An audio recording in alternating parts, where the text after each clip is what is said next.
दोस्तों का बहुत बहुत स्वागत है। दोस्तों, क्या आप जानते हैं, पिछले कुछ सालों से हर साल लाखों लोग ब्रेन कैंसर जैसी गंभीर बीमारी की चपेट में आ रहे हैं। आखिर ये ब्रेन कैंसर होता क्यों है? क्या ये केवल जेनेटिक्स बेड लक है या हमारी लाइफस्टाइल भी इसकी वजह बन रही है? दोस्तों, ब्रेन कैंसर तब शुरू होता है जब दिमाग की कोशिकाएं अचानक से अपने ग्रोथ कंट्रोल को खो देती है। ग्रोथ कंट्रोल को खो देती है, तब ये ब्रेन कैंसर होने का चांस होता है। तो आज के वीडियो में दोस्तों हम जानेंगे ब्रेन कैंसर होता क्यों है, इसके होने के मुख्य कारण क्या हैं। तो दोस्तों, आप उन कारणों से बचिए तो ब्रेन कैंसर जैसी खतरनाक बीमारी से बच सकते हैं।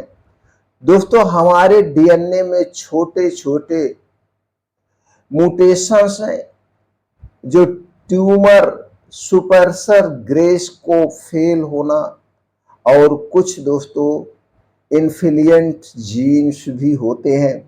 ये सभी मिलकर ब्रेन कैंसर को जन्म दे सकते हैं।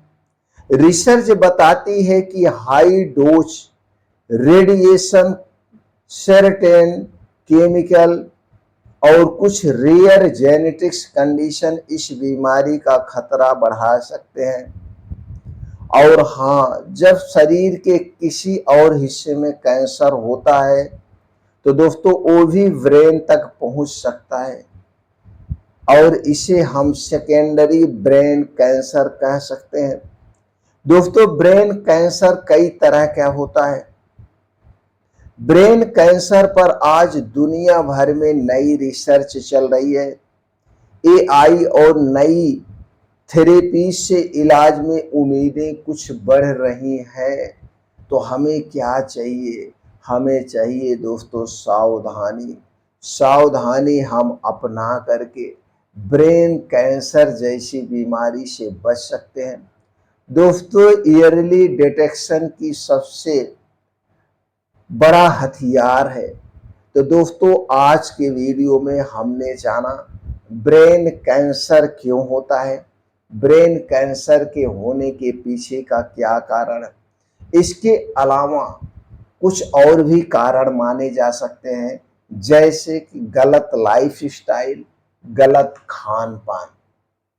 दोस्तों, ये जो हम डेली खान पान करते हैं या खाते पीते हैं, यही भोजन अगर हम गलत समय पर खाएंगे, गलत तरीके से खाएंगे और गलत मात्रा में खाएंगे, तो यही भोजन दोस्तों हमारे लिए फायदेमंद भी है और यही भोजन हमारे लिए नुकसानदेह है। दोस्तों, आयुर्वेद के अनुसार हमें डेली 15 से 16 घंटे का उपवास वाली तकनीकी अपनाना चाहिए। ये तकनीकी हम कैसे अपनाएंगे, चलिए थोड़ा सा इस पे प्रकाश डालते हैं। तो दोस्तों, जब हम 15 से 16 घंटे डेली उपवास वाली तकनीकी अपनाते हैं, इस तकनीकी से हमारे शरीर में जो दोस्तों एक्स्ट्रा मसल्स हैं या जो एक्स्ट्रा मांस जमा हो जाते हैं, वो अपने आप हमारे शरीर से रिड्यूस हो जाते हैं, निकल जाते हैं। इसे कैसे अपनाएं? सीधा सा तरीका है, इसमें कुछ आपको करने की जरूरत नहीं। सीधा सा तरीका है कि रात का खाना सूर्य डूबने के 1 घंटे पहले कर लीजिए। मान लीजिए आप रात का खाना शाम 6 बजे खा रहे हैं और सुबह का खाना दोस्तों सूर्योदय के 2 घंटे के बाद यानी 9 बजे के बाद खा रहे हैं।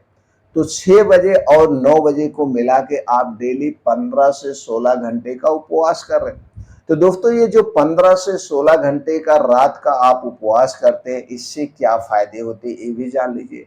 दोस्तों, पहली बात तो हमें सूर्य डूबने के बाद खाना नहीं चाहिए, क्योंकि सूर्य डूबने के बाद हमारा पाचन तंत्र स्लो हो जाता है। जब हम सूर्य डूबने के बाद कुछ भी चीजें खाते हैं तो सही ढंग से डाइजेस्ट नहीं होता है और वो बीमारी का कारण बनता है। तो सूर्य डूबने के पहले जब आप खाएंगे तो यह खाना पूर्ण रूप से डाइजेस्ट हो जाएगा, आसानी से पच जाएगा और रात के समय जितनी भी बीमारियां होती आप उन बीमारी से दूर रहेंगे।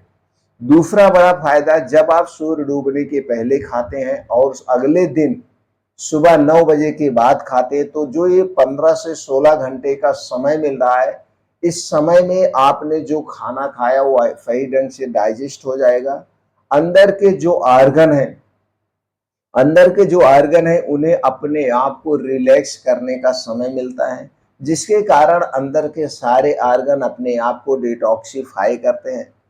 आपका पाचन तंत्र स्ट्रांग होता है और दोस्तों इस तरह से आप पूर्ण रूप से स्वस्थ और निरोग होते हैं। अब इसके नुकसान कैसे हैं, जो बीमारी का कारण बन रहा है वो भी जान लीजिए। दोस्तों आज के समय में 99% घरों में रात का खाना 9 बजे से 1 बजे के बीच खाया जाता है।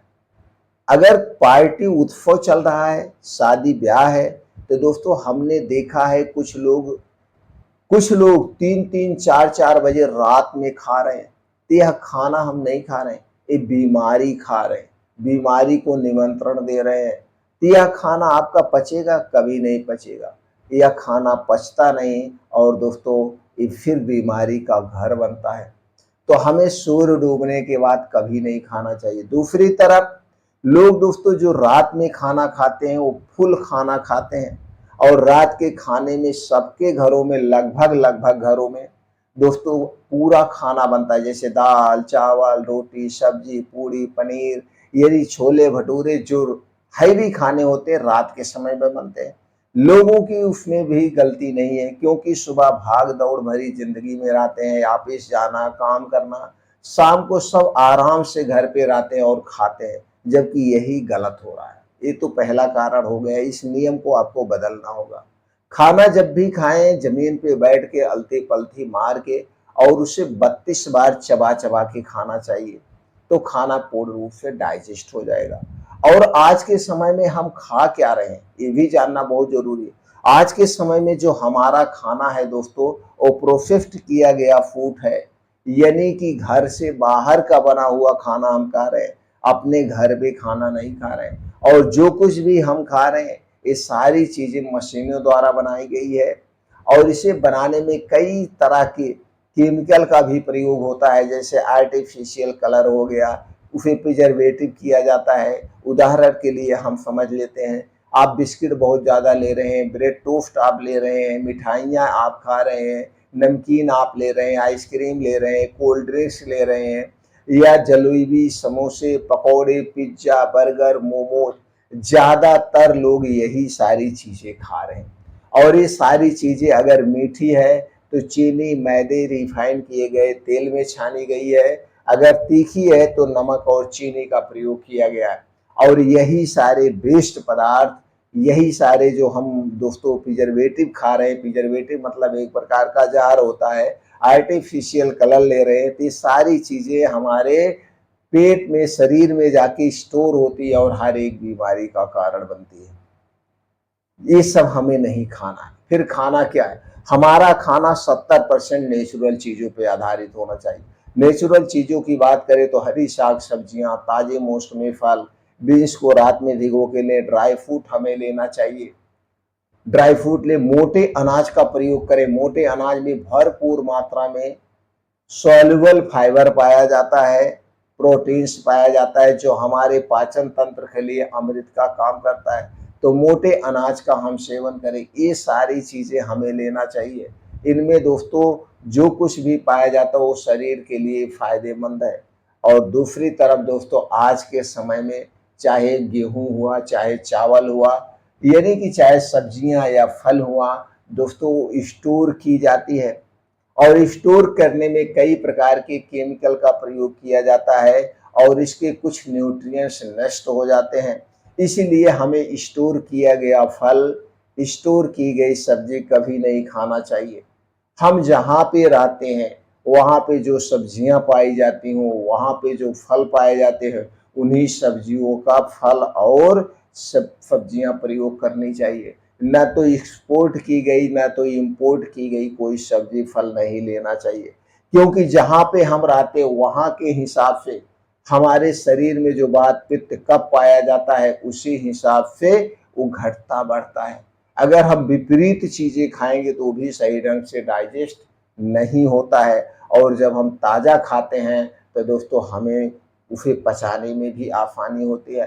तो कोई भी चीज खाने से पहले अच्छी तरह से धुलिए, कैसा खान पान रखते हैं। और सबसे अच्छा हमें ब्रेन को एक्टिव रखने के लिए अनुलोम विलोम डेली आधे घंटे करना चाहिए। अगर आप डेली आधे घंटे अनुलोम विलोम करते हैं तो आपके ब्रेन तक ऑक्सीजन की सप्लाई सही तरीके से होती है, शीर्षासन करने से सप्लाई सही तरीके से होती है। तो डेली योगा, प्राणायाम, मेडिटेशन, मॉर्निंग वॉक जरूर करें दोस्तों। हर एक बीमारी से बचाव का सबसे अच्छा साधन है, सबसे अच्छा माध्यम है।